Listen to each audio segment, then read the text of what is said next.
Hello everybody and welcome to PhoneDog Live. I'm glad everyone could be here.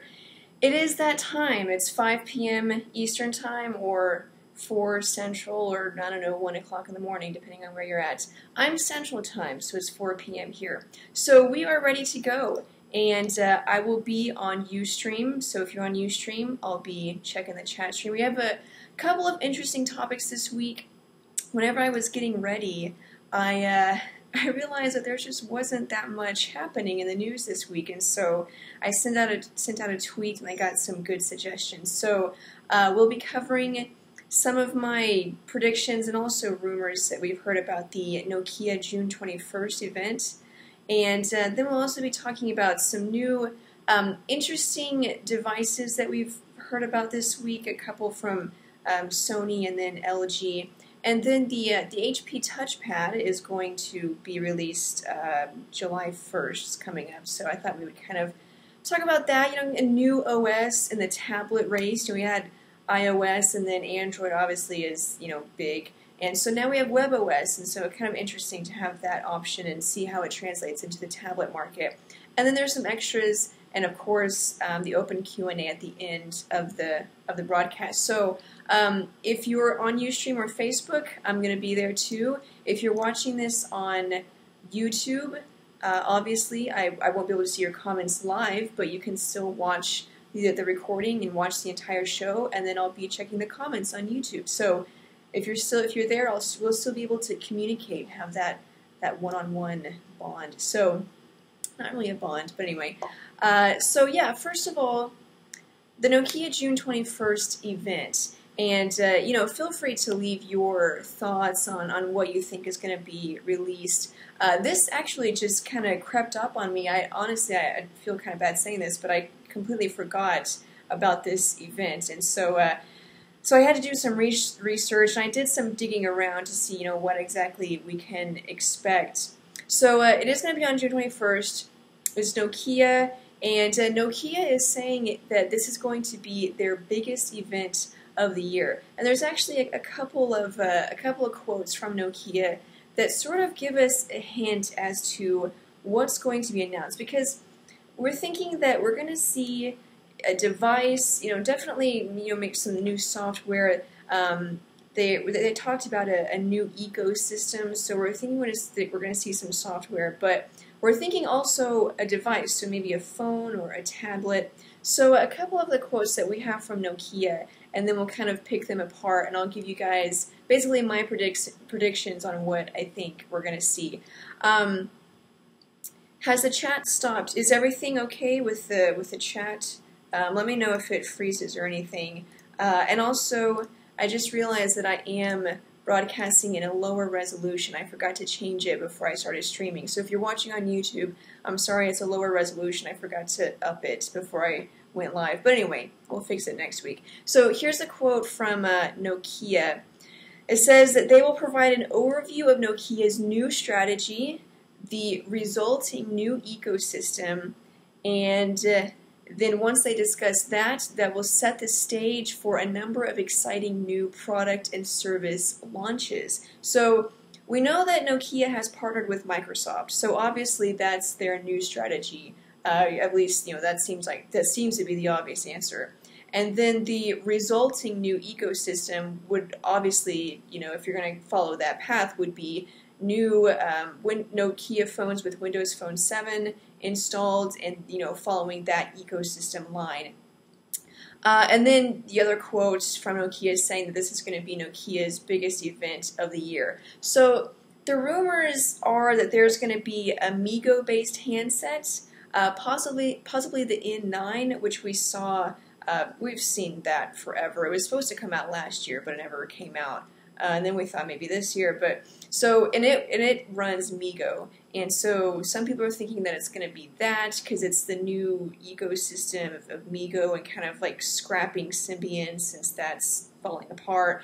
And then some people think it's going to be a new Maemo 6 device. I don't know if I'm pronouncing that correctly, Maemo or Memo. Anyway, Maemo 6 device. Even though we know that Nokia isn't really planning on using that as a long-term solution for devices. But so we're thinking that if they do release a device running that, then it would be kind of a limited edition handset where they would make less than 100,000 units. And then the other rumor is a tablet. So, those are, that's what I've been reading around the interwebs and the rumors that I've heard. So this is my prediction for the event and what we're going to see. So I do think it's going to be the N9, but I don't think it's going to be running MeeGo. And the reason is because Nokia said in this quote that it's going to be a new strategy, and we know new strategy and then the resulting new ecosystem, we know that's Windows Phone 7. They've partnered with Microsoft, so we know that. And then also they said that this product would be huge. It would be like industry changing, or it would completely change the game and change the industry. So it's going to have a huge impact. So we know that the N9 is a pretty big device. It supports all 4 GSM bands and 5 3G bands, meaning that in the United States, if you're on AT&T or T-Mobile, you can access 3G speeds, and then in Europe, you're pretty much covered. So basically, everyone, except for, the CDMA carriers, but basically everyone in the world can use it and get 3G speeds, including, AT&T and T-Mobile customers. We haven't really seen a lot of devices like that, and so that's kind of big, and that's the N9 again. Also, another reason that kind of leads me to believe that we're going to see the N9 is because that device recently showed up in the FCC, and the filing for that FCC filing says or requests that the images must remain confidential until June 24th. And of course, the event is June 21st, so kind of the dates coincide. And then there were rumors that the N9 had been, so this kind of goes on to what I was talking about earlier, how I don't think it's going to be running MeeGo. I think it's going to be the N9 running Windows Phone 7. So the N9 was canceled, or we thought it was canceled in February.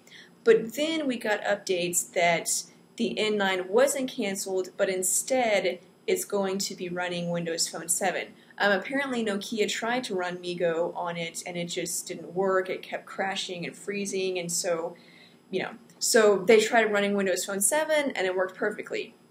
So there's that tidbit. And then another thing, kind of the last piece to my puzzle, is that the N9 is a 4G device. It's an HSPA Plus device. And Microsoft said recently at their past conference that they would have 4G Windows Phone devices this fall. So the N9, it's a super device, so that takes care of the game-changing quote that we got from Nokia. It's a Windows Phone 7 device, which takes care of the new strategy quote we also have from Nokia, and it's a 4G device, which takes care of the other quote we have from both Microsoft and Nokia, saying that they would have 4G Windows Phone devices this fall. So if they announce it in June, that's plenty of time to get it out by August, September. So that's my speculation. I think we're going to see the N9 at the event. I don't think it's going to be running MeeGo. I think it's going to be running Windows Phone 7 or 7.5, whatever they decide to do. And that's what I think we're going to see. Now, I may be wrong, but after doing all my digging and putting all the pieces together, that's what I've come up with. Just as a recap, in case you guys, don't remember what the heck am I talking about, the Nokia N9, here's a quick picture of it.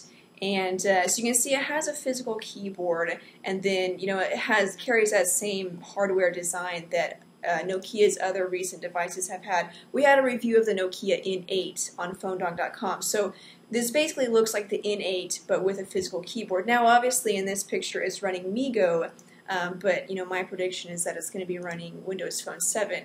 Now, we're not entirely sure what the specs are going to be for this phone, because again, while I was digging around, there's two different sets of specs or specifications that we had for the N9. So first, in August 2010, which was when we first kind of got some information about the N9, we first heard that it was going to have a 4-inch OLED display, so a beautiful large display, a 1 gigahertz Qualcomm Snapdragon processor, and then other specs, 512 megabits of RAM, and then 1 gig of system-only storage. And then the camera would be capable of capturing 720p video, so HD video, and then of course, like I said, HSPA+. So, sorry, that was my phone. So that was the first set of specs that we heard, and then more recently in February, just a couple months ago, February of this month, we got some more kind of updated specs. We heard that it's now going to be running an Intel 1.6 gigahertz processor, which is a huge step up, and is pretty much, aside from all the dual-core processors we have out there, this is pretty big news. It's going to have 1 gig of RAM, and then will still be HSPA+, but will be capable of 21 megabits per second HSPA+. So we're thinking, I think the 4-inch OLED display, I think that spec is still intact. The processor speed supposedly getting bumped up to 1.6 gigahertz, and then 1 gig of RAM, and then the 21 megabits per second HSPA+. So overall, it's going to be a killer device, and obviously it's going to be a lot better if it runs Windows Phone 7. I mean, MeeGo is cool. I mean, it supposedly was, Nokia's savior to keep the company intact. And then, but Windows Phone 7, it's already been established. We already know what it's like, and it's a better OS, I think, in my opinion. It would be safer for Nokia to go that route. Speaking of that, another kind of little puzzle piece I had as to why it's going to run Windows Phone 7. The N9 was rumored to launch at Nokia World, which was in September 2010, but it didn't. And if you think about it, the Windows Phone 7, or the Microsoft partnership with Nokia, we found that out in about January of this year. So if you think all the way back in September, they were obviously thinking about partnering with somebody, and they were probably in talks with Microsoft and probably a couple of other businesses, but obviously probably still in talks. And so maybe it was back then that they decided, okay, we don't want to use MeeGo, let's try to partner with somebody else. So they kind of put it on hold. So now that it's coming out in June, that kind of adds more credence to it running Windows Phone 7. At least that's what I've come up with. So I'm seeing in the comments Android, it's all about Android, iOS beats Android, Android for the win. Yeah, nothing beats Android.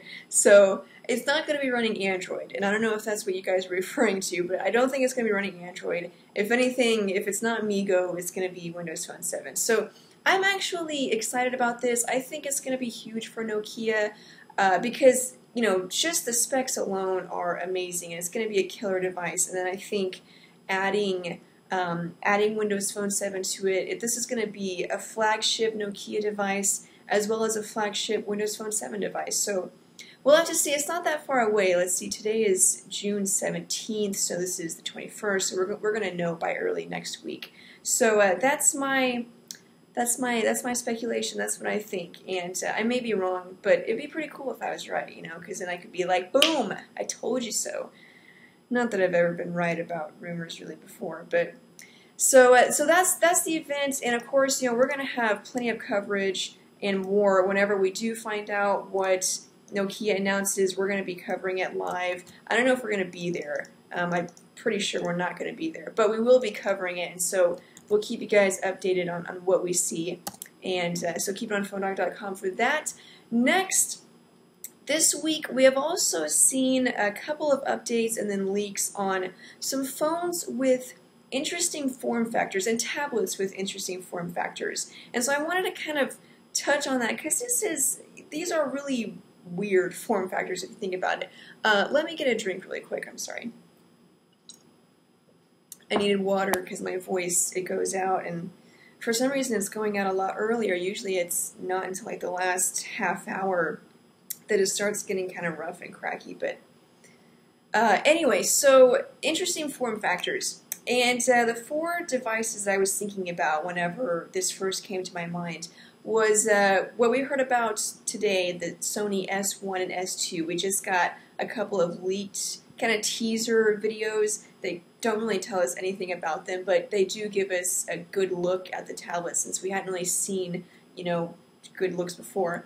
So the Sony S1 and S2 tablets, and then we also saw this LG dual screen slider, which is a phone. And so first we'll talk about the tablets. Here is the Sony S1. This is the official picture, and as you can see, I mean, it's pretty standard, except for you can see on the side here it has sort of this curved, tapered edge, and Sony says that that's to kind of emulate the way you hold a magazine. You fold the page over, and so it kind of has that ridge, that bump on the side. So that's sort of interesting. But the more interesting one is the S2. Here's the official picture of this Sony S2. And as you can see, it has a dual screen, but also the outside is kind of curved so that when it's closed, it would be sort of like a cylinder, really. And a lot of people commented that it looked like the PS3 whenever it's closed, but like a smaller version. It has two 5.5-inch displays at resolution of 1024 by 480. Here's another picture from this teaser from the teaser video that we saw today. So here's another picture of both of them, and you can kind of get an idea of the sizes and what they look like. But that dual display, we've seen that on other devices recently. The Echo, the Kyocera Echo, that had two displays, and that didn't really go over too well. Mostly because Kyocera just doesn't have a great reputation for making phones in general, much less good phones. But this is, Sony, kind of a bigger name. The displays are larger. It's two 5-inch displays, and so put together, naturally, it's going to be an 11-inch display. So, big size tablet, but individually they're only 5 inches, and so, when you close it, it's only, about 5 to 7 inches, and so it's small, but then it gets larger. So, interesting idea. I don't really know how it's going to go over. You guys on Ustream, if you are on topic at all, which you usually aren't, but if you are, feel free to leave your comments and thoughts on if you would be interested in this kind of device. It is going to be running Honeycomb. I don't know if you can see that in the picture. They're both going to have a dual-core processor, cameras, front-facing camera, and then also PlayStation integration, because after all, it is made by Sony.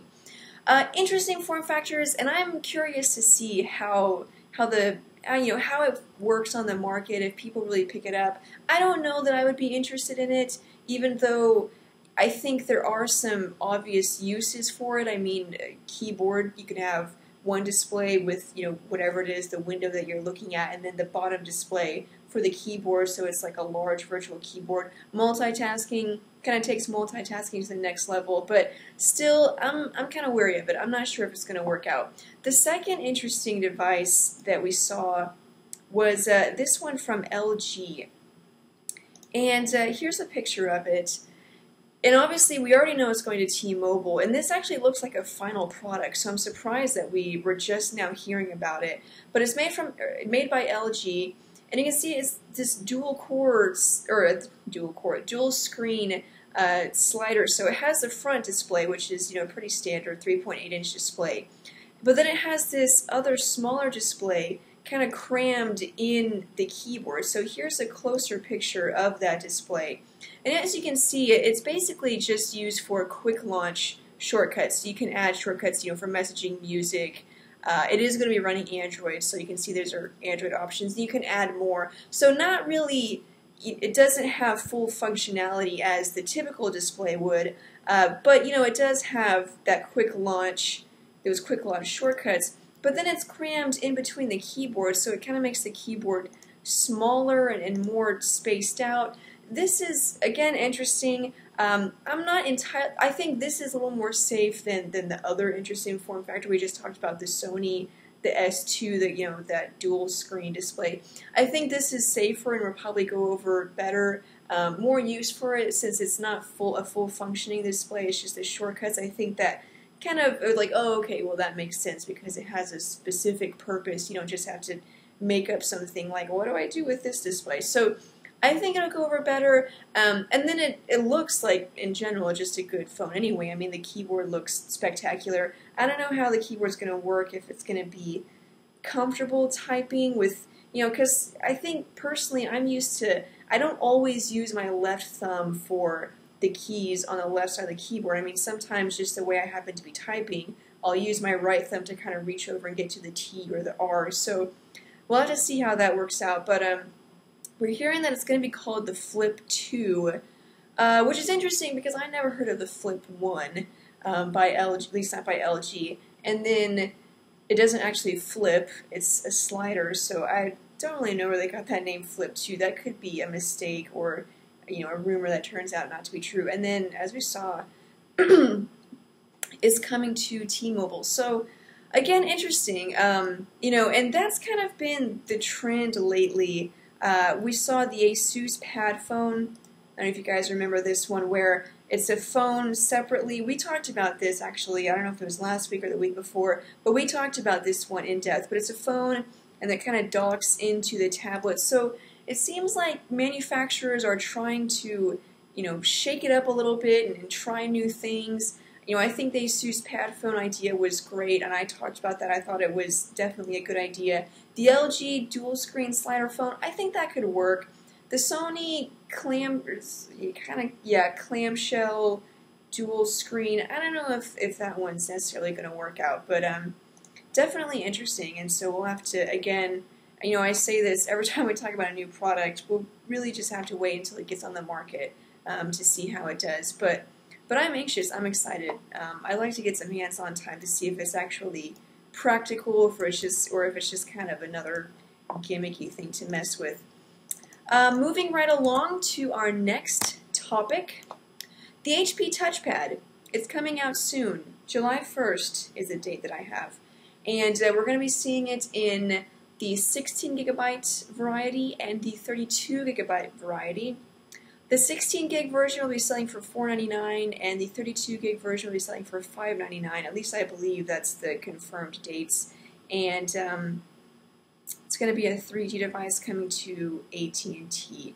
So let me get some pictures up. I like the HP TouchPad because I've always liked WebOS. I think WebOS is one of the greatest operating systems. I mean, I like Android better. But I think WebOS is definitely a viable option. I mean, it deserves to be in the marketplace. Some operating systems, they don't really deserve to be out there because they don't function very well. But WebOS, I think, is one of the best. And so it's interesting that HP took sort of the same approach that Apple took, and they didn't really change anything from the phone version of the operating system, going to the tablet. I mean, Android has the phone version and then the tablet version, and we're hearing that they're going to kind of mix it in the future, but I mean, for the time being, it's still two separate operating systems. And so HP took the same approach as Apple. So you can see it looks exactly like the OS on the phone, just on a larger display, which there's really nothing wrong with that. I mean, if you think about it, you're doing the way that the operating system is set up. I mean, you have the cards, that works great for a large screen. Emailing, the pictures. I mean, wasn't a whole lot that needed to be changed to go to a tablet. So this is pretty cool. Let me give you guys a quick rundown of the specs, and then we'll go over some more pictures. 9.7-inch display, resolution of 1024 by 768. The display actually looks pretty good in the demo videos that I've seen. The unit as a whole, the hardware design, I love it. It's glossy, it's shiny, it's black, it's curvy. I love the physical design. The display looked great. It has a 1.2 gigahertz dual-core processor, a front-facing camera, WebOS 2.1, flash support, full flash support for web browsing. And then they partnered with Dr. Dre and Beats, and so HP Beats is in the tablet, so you can have the full surround sound speakers with the Beats sound, and then you can also plug in your headphones. And a couple other things like wireless printing, it has a gyroscope, things like that. So again, it's nice that HP definitely went all out on this device. They didn't do it halfway and just, the Pre 2 we kind of dog on that one because they really went halfway with that and kind of just threw in some mid-range specs and didn't really do a whole lot of work. So I'm pleased that the HP did, at least it seemed like they did a good job. Now, one of the things with WebOS, and I talk about how it is a great operating system, and I think right from the beginning, from version 1, it didn't look like a version 1 operating system. It looked like Palm had really put a lot of thought into it. The cards made multitasking so easy and just fun, to be honest. The keyboard, the physical keyboards were great, and then I hear the virtual keyboard is also pretty good.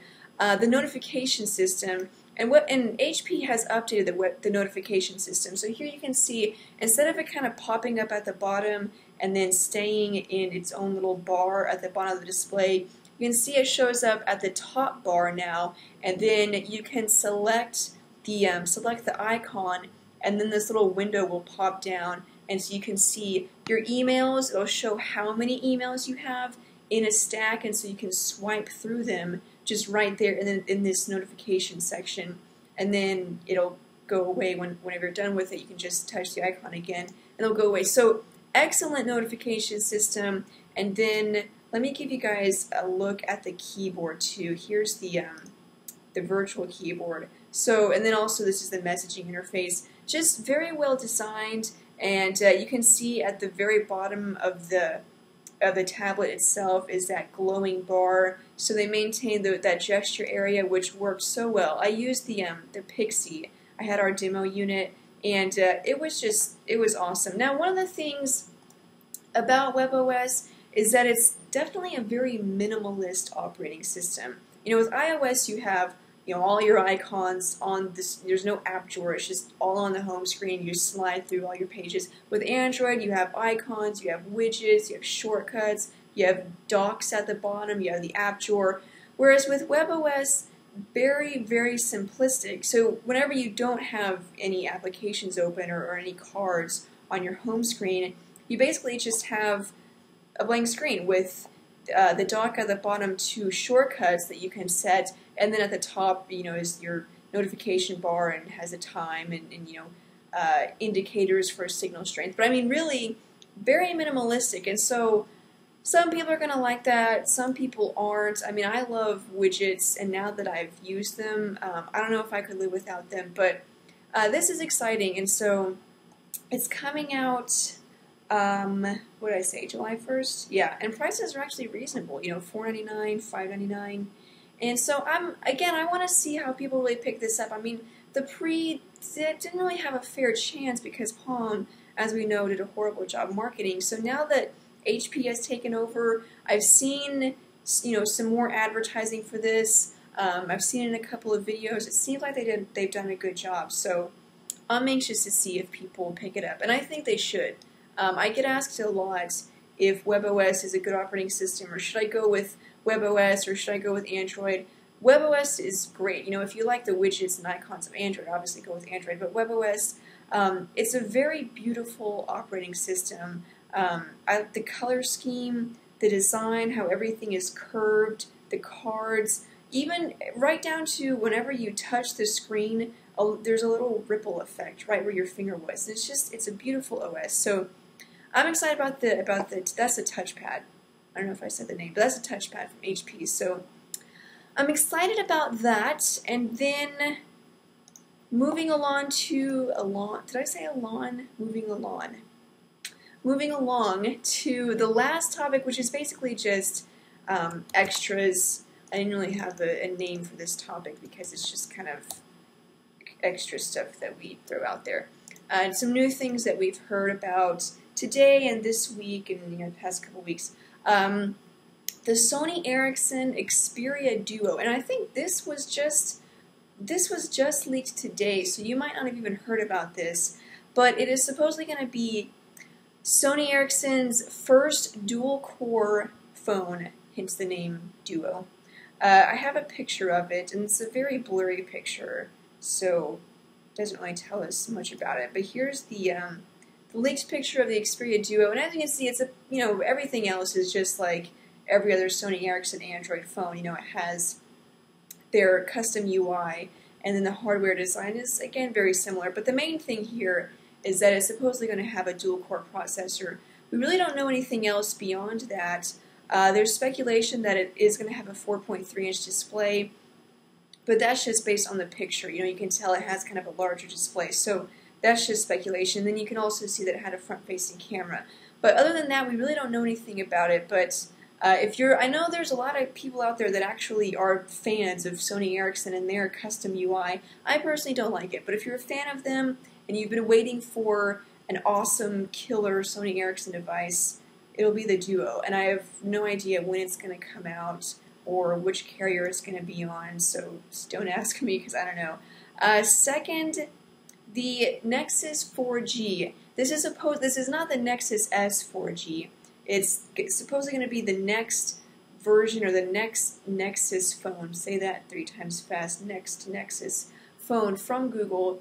And the Nexus 4G name comes from it being a 4G device. And so I don't have any pictures for this, so we don't really know what it's going to look like. We had kind of this leaked picture that someone leaked, and then it turned out to be completely fake and a horrible Photoshop job. So no pictures for this one.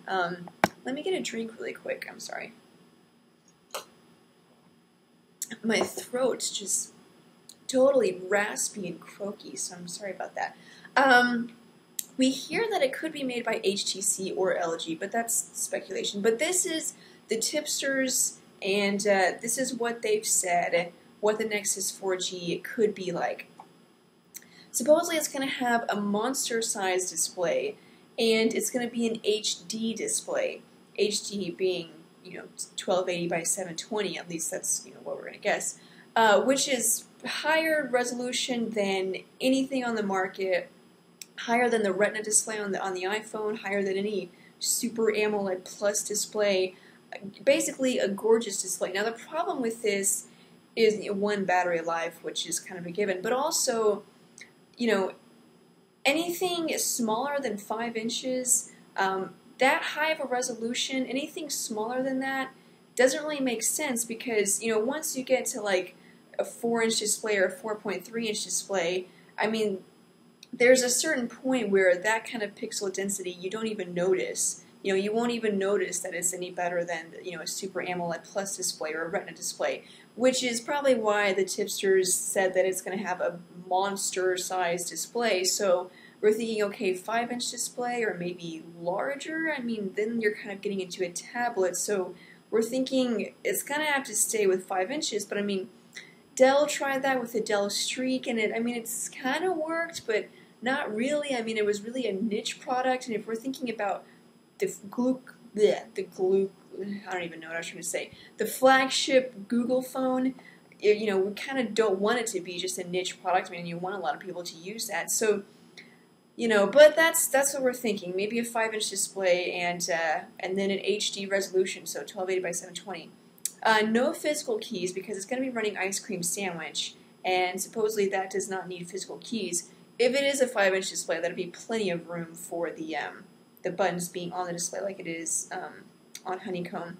It's going to have a dual-core processor, either running at either 1.2 gigahertz or 1.5 gigahertz, and it's going to be either a TI OMAP processor or a Snapdragon processor. We know that it's not going to be the NVIDIA next generation Call-L processor, so either the TI processor or Qualcomm, and then a dual-core processor, either 1.5 gigahertz or 1.2 gigahertz.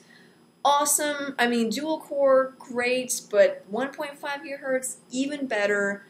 So high hopes for that. And then supposedly it's going to have an awesome 5-megapixel camera. They said advanced 5-megapixel camera that can capture full 1080p HD video and a front-facing camera. And then it will, obviously, like I said, be a 4G LTE device. So this is going to be awesome. I mean, we don't know if the processor is going to be Texas Instruments or Qualcomm, but either way, dual core 1.2 or 1.5 gigahertz, going to be crazy fast, and then a huge HD display. I mean, plus Ice Cream Sandwich. I mean, this phone is basically going to be awesome, and then it's running stock Android, of course. So we're going to love that, and developers are probably going to love it too. So that's we just got more information on that this week. and then supposedly it's going to be coming out this Thanksgiving, which is right on target with what Google said, or when they said they wanted to release ice cream sandwich.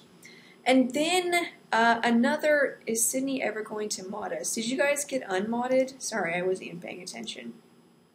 There you go, mod. Demod, okay. Next, the last extra tidbit is this mystery Verizon tablet. And this, it was from a video from Verizon, and they just kind of released it because it's just a video talking about their network and how awesome it is. But in the video, there was this tablet, as you can see, this woman holding it, and this picture is from Droid Life, as you can see. So it's kind of this tablet just randomly popped up. We don't know what it is. People are kind of guessing, what is it? Is it a Motorola tablet? Is it an XOOM? Is this? Is it that? And then the video was taken down, so we didn't really get any second looks at it. But then it was put back up, and so we got to analyze it even more. We can see that it's running Honeycomb. This is the unlock screen. So we don't know much about this, but I just wanted to show it to you guys because the speculation is that it's the next Motorola Xoom, and that it's going to be called the Motorola Xoom 4G, with kind of, as you can see, an updated design, 4G capabilities right out of the box. You don't have to wait for the SIM card. But that's, again, not confirmed, so it's not entirely sure yet. It could just be a placeholder that Verizon, kind of just made out of plastic and stuck it in the girl's hand, so I don't know. But that's what we saw, and so I wanted to pass it along to you guys. So that's the news, and interesting topics. When I was first preparing, like I said, I thought there was going to be absolutely nothing to talk about, but now that I've done more research on this Nokia event, I'm excited about the N9, if that is what we're going to see. I think it's going to be a killer device, and then the TouchPad, I think, is going to be a great option for if you're looking for a tablet, but you don't like iOS and you don't like Android, and you're thinking, well, that's basically all there is. There's no other option. But now you have another option, WebOS. So we're excited about that. At least I am. But that's pretty much it. That's what I wanted to talk about. So now we have a little bit of extra time than we usually do for the open Q&A, but that's okay. It just gives you more time to ask questions and more time for my voice to go out, apparently. It's just slowly going out. It's worse now. It just keeps getting worse and worse. So if you have any questions, you can ask me anything about new phones or rumors. I'll be on Ustream. I'll also be on Facebook. So if you're on Facebook, I can see there's a couple of people there. So I'll be checking Facebook as well. While I'm here on Facebook, there's a question. Nokia, any word on if Nokia N8 will be hitting the market for AT&T? Thanks for your help. Have a wonderful and blessed weekend. Thank you. Not that I know of. We haven't really heard a whole lot about the Nokia N8. So, and I'm not even sure if the Nokia N9 is going to be released on June 21st, or announced on June 21st, but that's just what I'm guessing. Okay, let me see. What do you think about the Samsung Infuse 4G? A great device. I think right now on PhoneDog we have our list of the top 3 smartphones on each carrier, and the Infuse is not on there yet. The Infuse has not yet made the list, but if I were to update the list, I would probably say the Infuse, in my opinion, is probably the second best phone on AT&T, mostly because I personally like TouchWiz. And then, everything else, you can't go wrong with the specs. It's a 4G phone. So yeah, definitely a killer device. If you're thinking about buying it, yeah, you can't go wrong with it.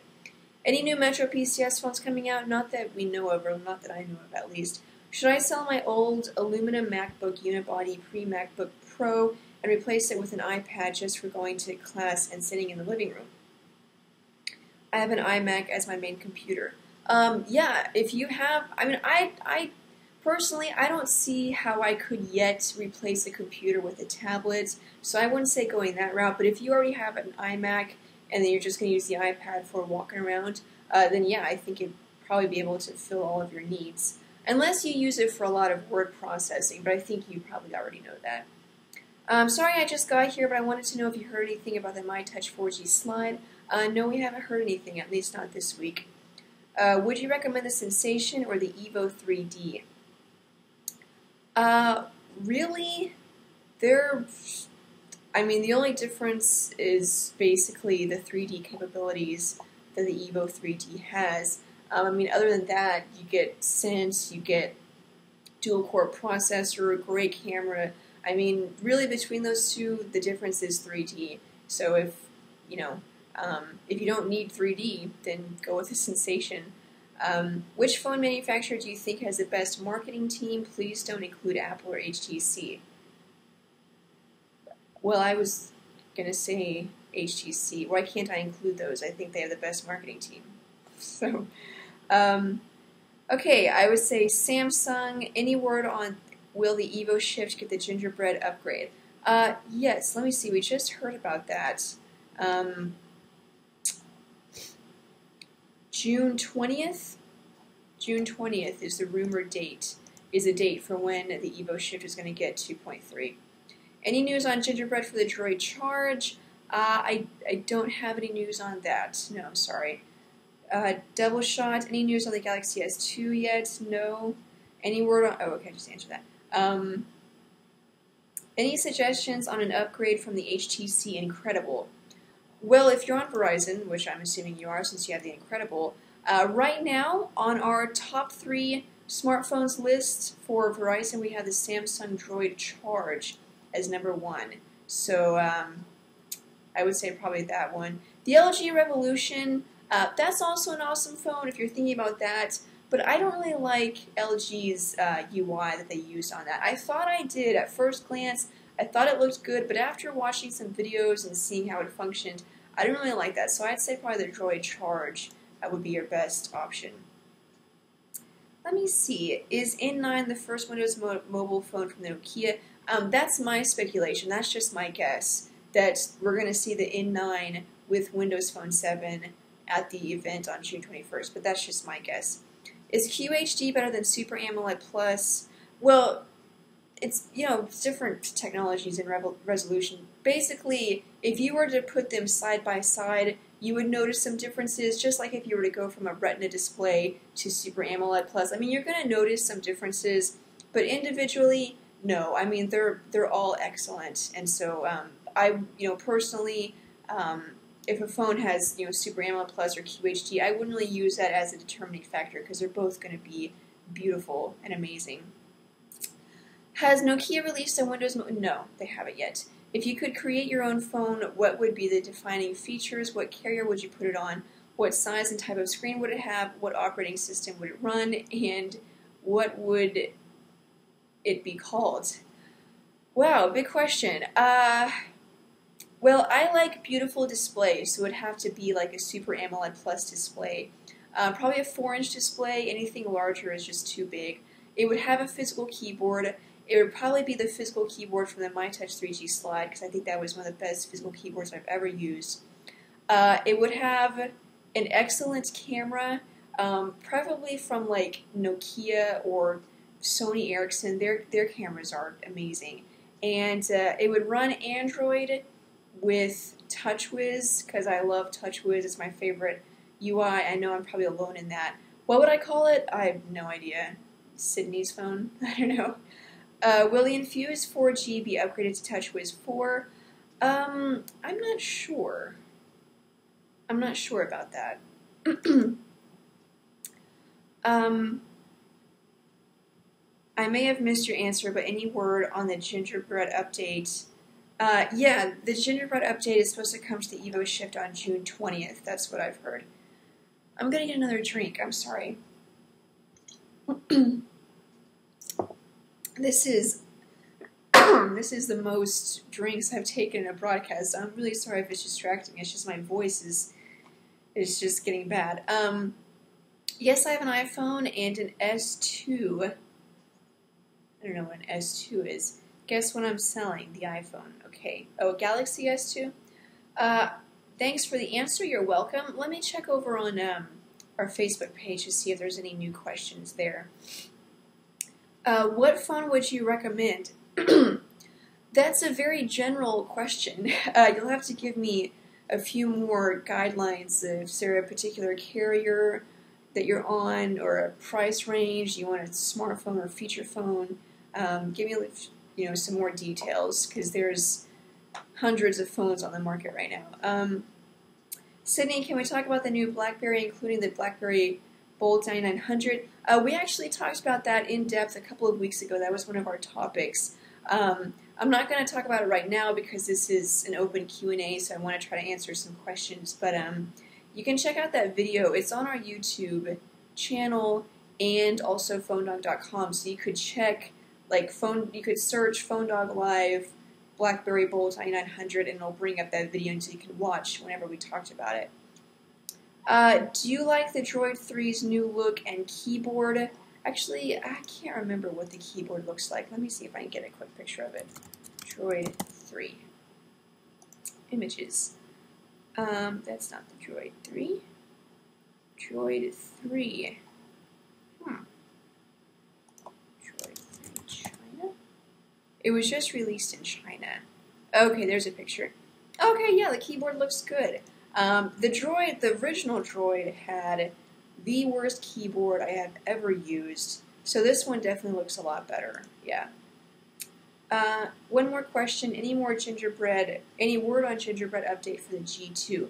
Well, there was this news item that replacement G2s were accidentally being shipped with 2.3.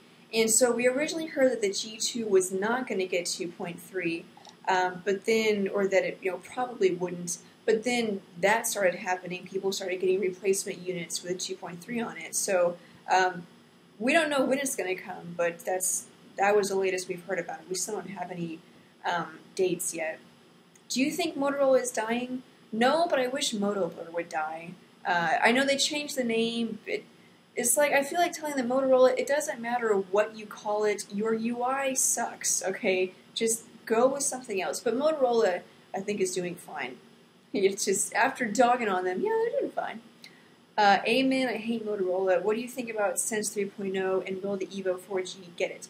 HTC has commented that their older phones will not be getting the new version of Sense. It will only be for their new phones. What do I think about it? It's awesome. Sense is it's probably the most popular UI, and it is excellent. I do like it. TouchWiz is my favorite, but Sense is probably my second favorite. You're not alone, Sydney. Thank you. How does Metro PCS 4G network stack up compared to the big four, AT&T, Verizon, T-Mobile? I actually had the Samsung Galaxy Indulge, their 4G smartphone, and it was awesome. I got excellent 4G speeds. Well, I think they were about it kind of was about 4 megabits per second down and up, which is, LTE can deliver faster speeds, but it was excellent. It was super fast. I didn't have any problems with, inconsistency or, connections, no problems like that. So if you're thinking about getting that phone, I would definitely recommend it. Sydney, would you get a tablet? I'm not sure. I've kind of gone back and forth on it, so I haven't really decided yet. Depends which you've had.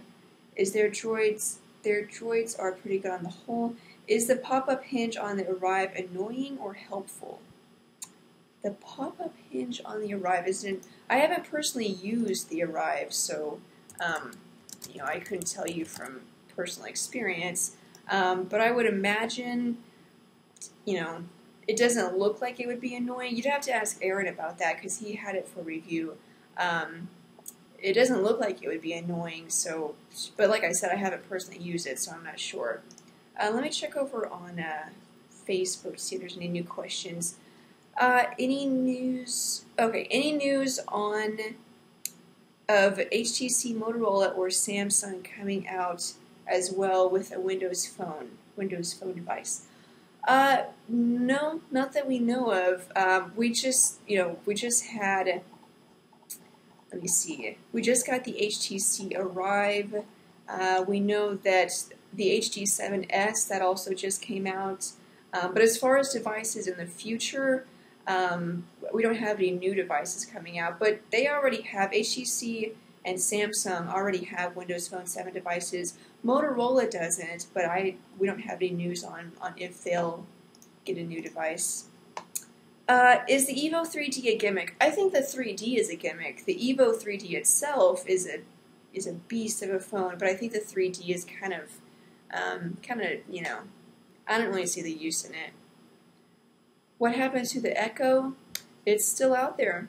I don't know how it's doing or how many they've sold, but I went to a Best Buy Mobile a couple weeks ago, and it was there, and I used it a little bit. It was sort of, you know, it's not really as cool as I thought it would be. I could agree with that. Sydney, you thought the N9 would have Windows Phone 7, but what about the teasers we saw that looked like Migo?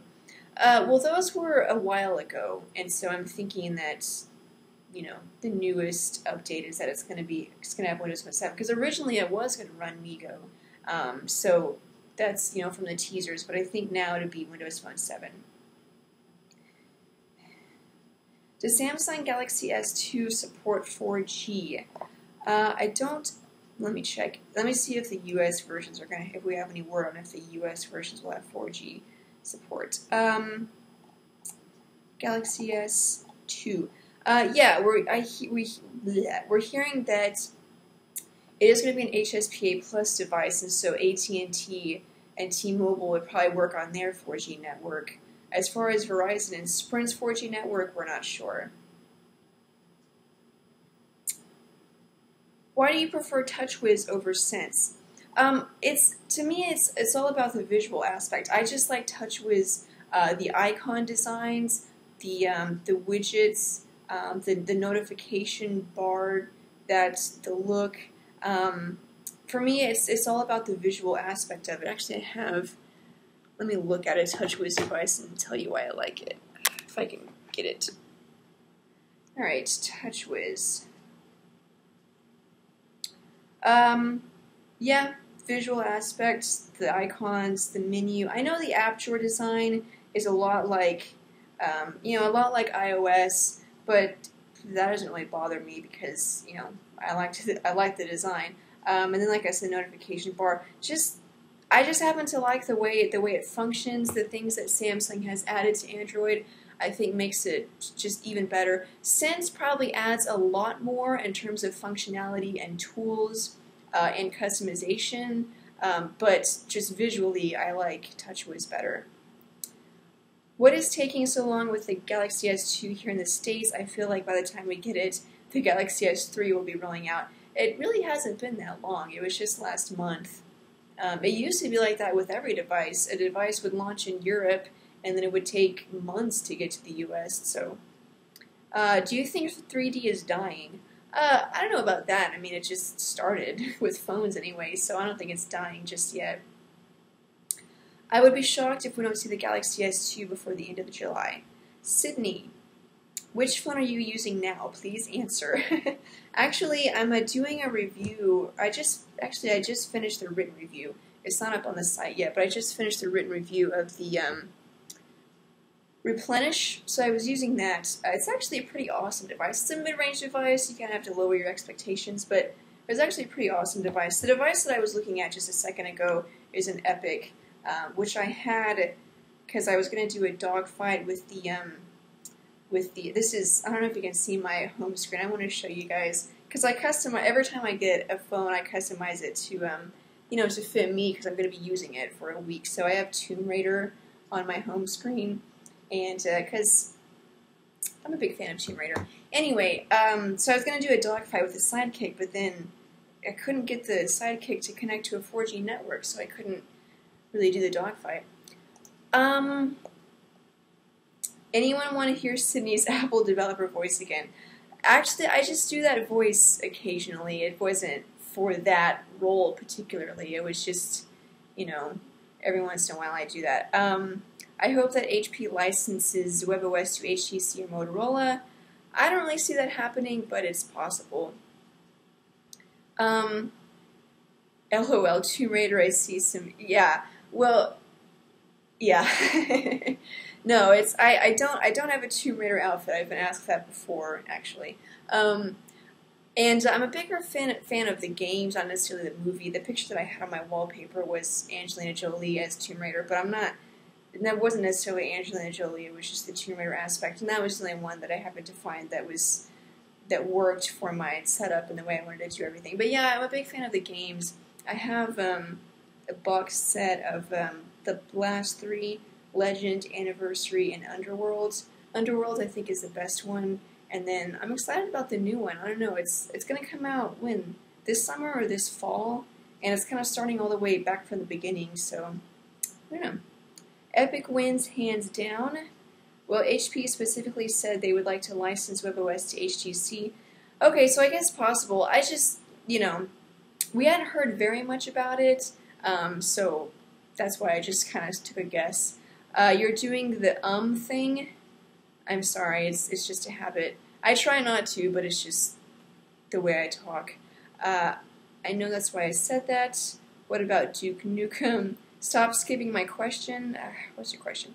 What is Migo like? I said again.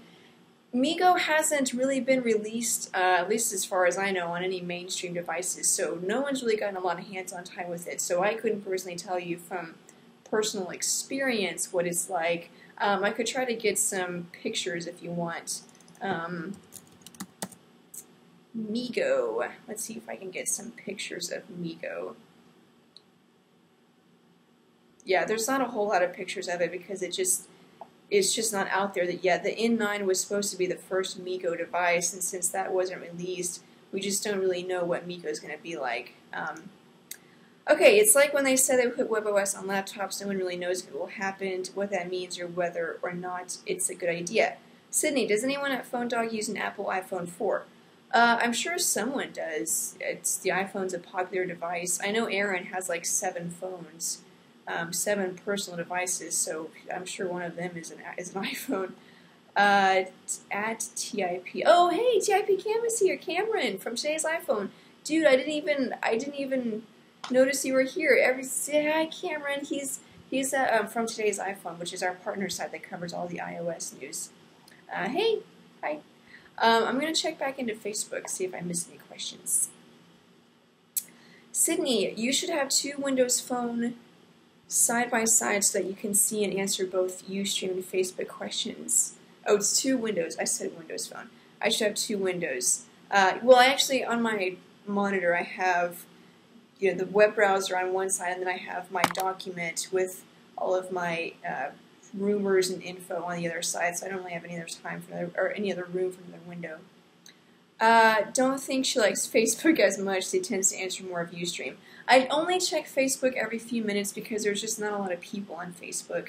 So, I haven't checked it in like 10 minutes, and there's still only 2 questions. So I only check it every few minutes. There's tons more questions on Ustream.